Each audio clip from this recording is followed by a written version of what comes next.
Jai Hind all. I am Saminder Singh, Assistant Professor in Computer Science and Engineering Department. My college is Ajay Kumar Garg, Engineering College, Ghaziabad. In this semester, I am taken Project Management and Entrepreneurship. So today's session, I am taken Unit 4, and Unit 4 has these things to discuss like project financing, project cost estimation, working capital requirement, sources of funds, capital budgeting, risk and uncertainty in project evaluation, preparation of projected financial statement, projected balance sheet, projected involve statement, projected funds, cash flow statement, preparation of detailed project report, project finance. So we are starting with project financing. So first we need to understand what is financial feasibility. So every project has a issue or a primary fact primary factor through which we have to serve. Every project manager have served. That is financial is the core concept. So financial feasibility is the core process of identifying the overall investment outlay, determining expected rate of returns, and evaluating project financially. Financial feasibility is crucial for any organization from as it influences the firm growth in long term, it affects risk of the firm into consideration, it involves use quantum of funds. Generally, a wrong decision with regard to investment of use sum of funds may prove fatal for an existing firms. So these are things need to be done before a financial feasibility. A crucial analysis of cash outflow and inflow is essential before applying any capital budgeting techniques. So capital budgeting is the process of identifying, evaluating, and selecting a project that requires large sum of funds and generates long-term benefits in future. So this is the step in financial analysis. First, estimation of cost of every project. So it is a primary concept or primary point that we need to estimate of cost for our project. On then we will estimate of our project cash flow, what cash we need at initial level or at every step we need to implement our project. So we need information that what cash we need. Then we have estimation of expected rate of return. What are the rate of return at every step? What we are getting, what we have output. And in the last, we have application of decision rule. So these are the things, steps for financing, financial analysis. First, so steps in financial analysis. So there are various steps involved in financial analysis. First is estimation of cost of project. That is, there are various component of the cost of project is mainly consist of two type of costs. First is fixed investment and working capital. The cost of project includes all costs incurred before commissioning of commercial production, manufacturing project of operations, service project. So that is working capital is equal to current assets minus current liabilities. So this is the initial analysis of financial in project. So indicating short-term financial estimation of project cash flow. This estimate involves all the project cash flow during the life cycle of project. It includes the initial investment, cash flows generated during operations, and the termination of a project. Cash flow is the net amount of cash being transferred into and out of a business in terms of income and expenditure. A positive cash flow is desired. If we are getting negative cash flow, that means we are in loss. Estimation of expected rate of return. For financing a project, there are many sources of fund.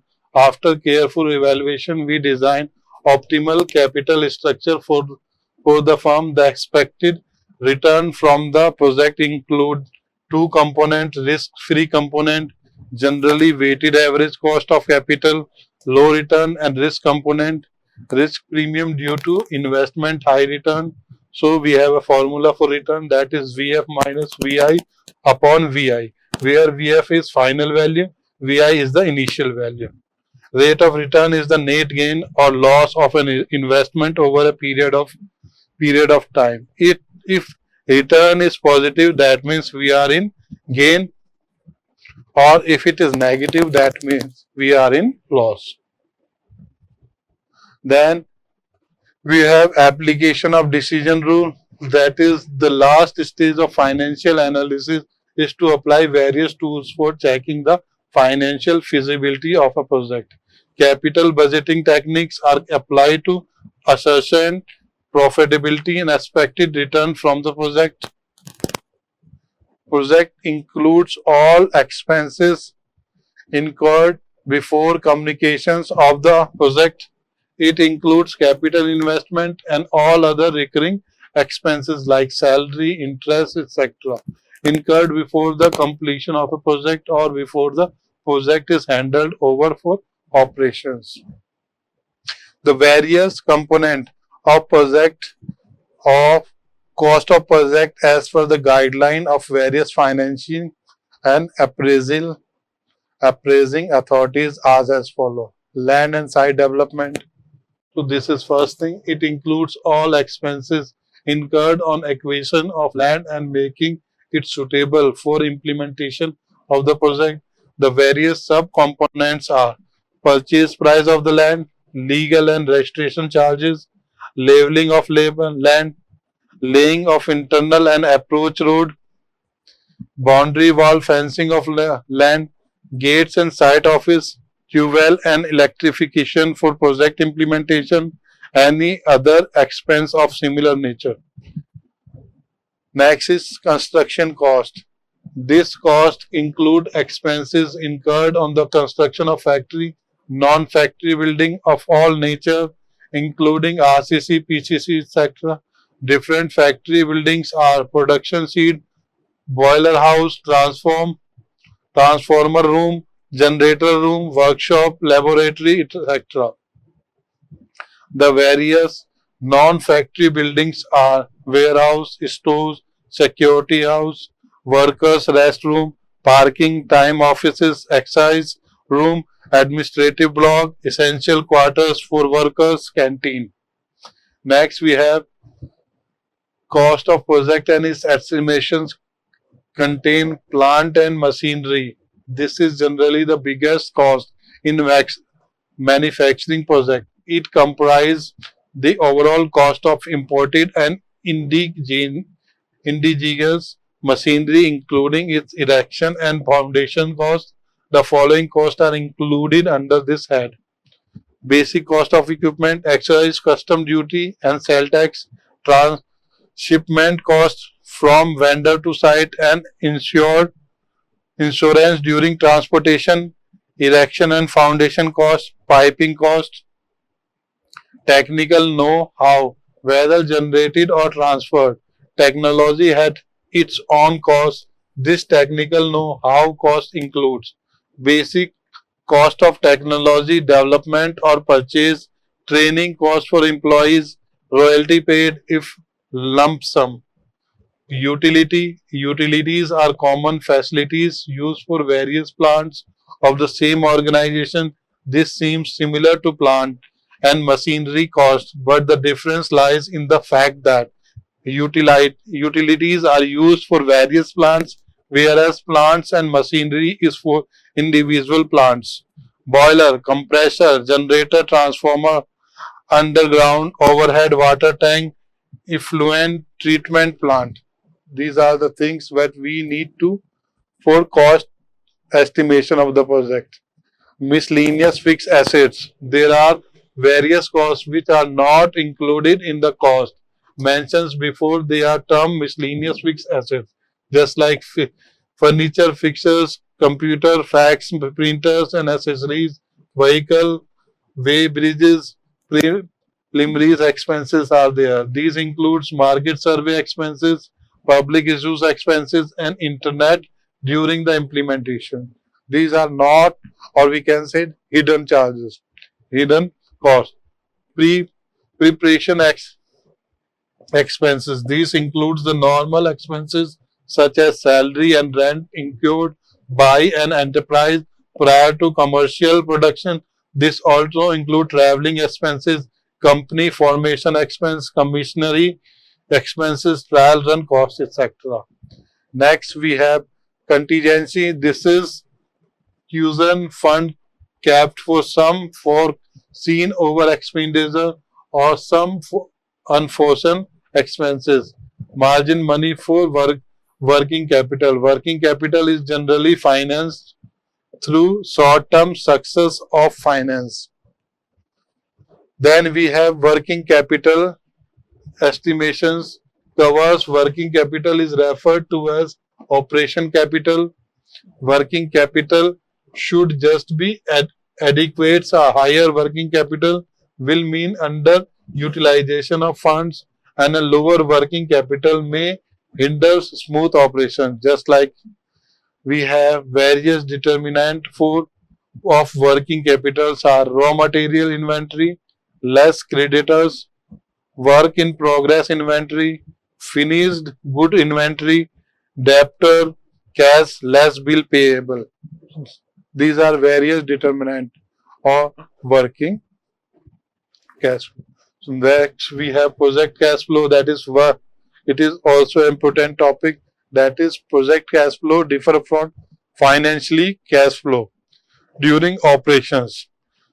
Project cash flow can be classified into three types: initial outlay, operational cash flow, and terminal cash flow. These are three things where need to be understood. So we have three type of cash flow. First is initial outlay, that is fixed investment plus working capital. So this is generally outlay and generally in initial state, that is 0th year. Then we have operating cash flow. This is EBIT, tax, depreciation, generally inflow, and this comes from first year to nth year. And in the last we have cash flow, that is terminal cash flow, that is salvage value plus working capital. So this is generally inflow and this comes in nth year. So this is EBIT, is earning before interest and tax. And next we have operating cash flow, that is calculating without considering interest as an expenses. Initial outlay is generally before the project starts, but when there is a capacity enhancement or increase in sales, there is additional outlay in next years. One should be careful in computing working capital. It should be made available 1 year in advance. Example, so we have working capital of rupee 2 millions is needed in the second year. There is working capital available for rupees 1.5 millions in the first year. Additional rupee 0.5 million should be considered in the first year's cash flow, as first year's cash flow is basically at the end of first year's or starting of second year. This is our example.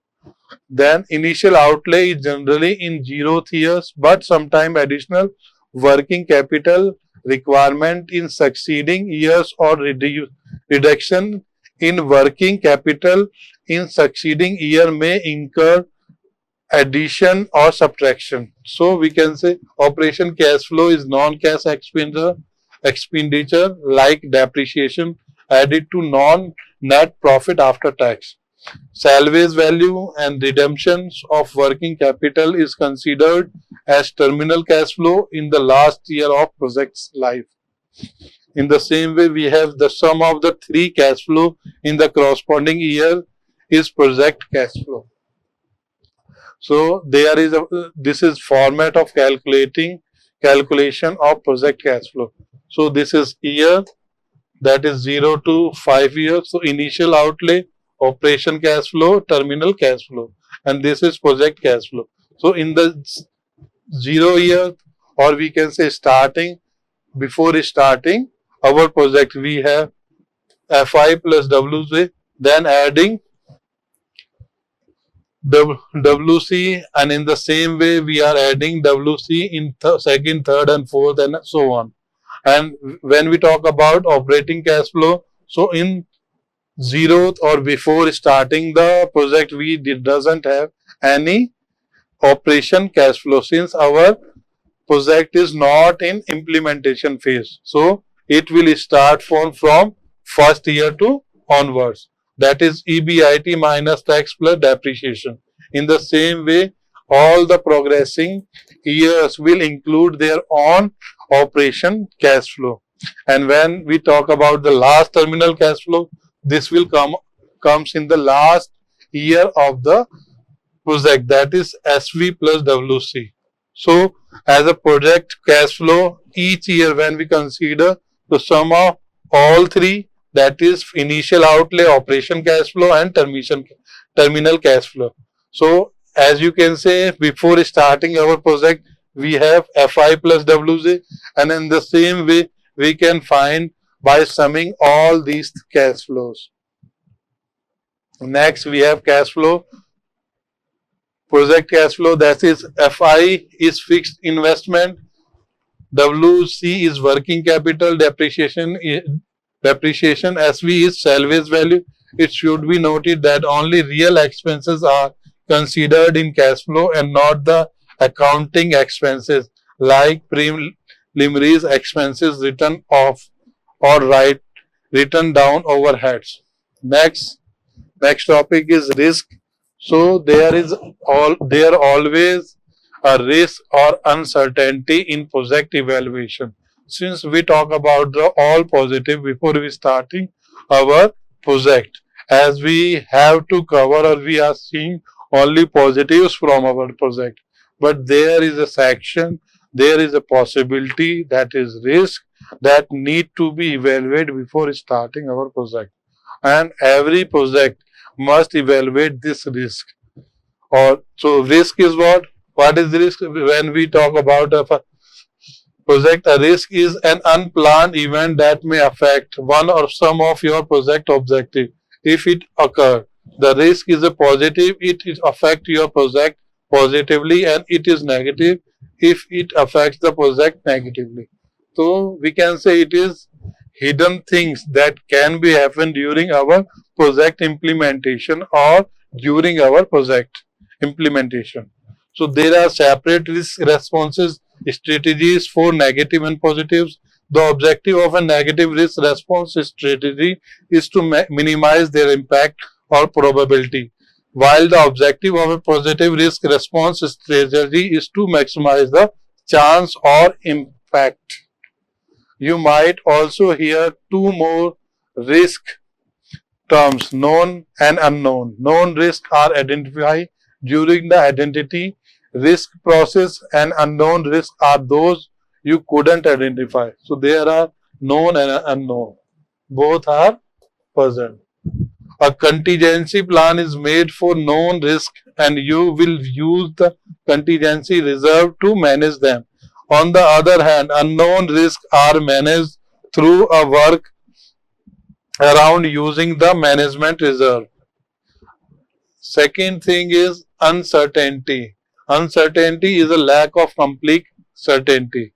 In uncertainty, the outcome of any event is entirely unknown and it can't be measured or guessed. You don't have any background information on the event. Uncertainty is not an unknown risk. In uncertainty, you completely lack the background information of an event even though it has been identified. In the case of unknown risk, although you have the background information, you missed it during the identity risk process. Managing risk is easier because you can identify them and develop a response plan based on your exercise. However, managing uncertainty is very difficult As previous information is not available, too many parameters are involved and you cannot predict the outcome. Conventionally, risk and uncertainty management involve two components. Assessment comprising threat identification, classification, prioritization, and devising control and applying the control. There are several types of risks that occur frequently regardless of the specifics of the project. The common type of risks include cost, the risk of events that impact the budget, especially those that cause the project to be completed. Over budget, errors in cost estimations commonly generate risk in addition to external factor. Next is schedule, the risk of unplanned scheduling conflict such as event that causes the project to be delayed. Scope creep is a common reason for scheduling issue and project delay.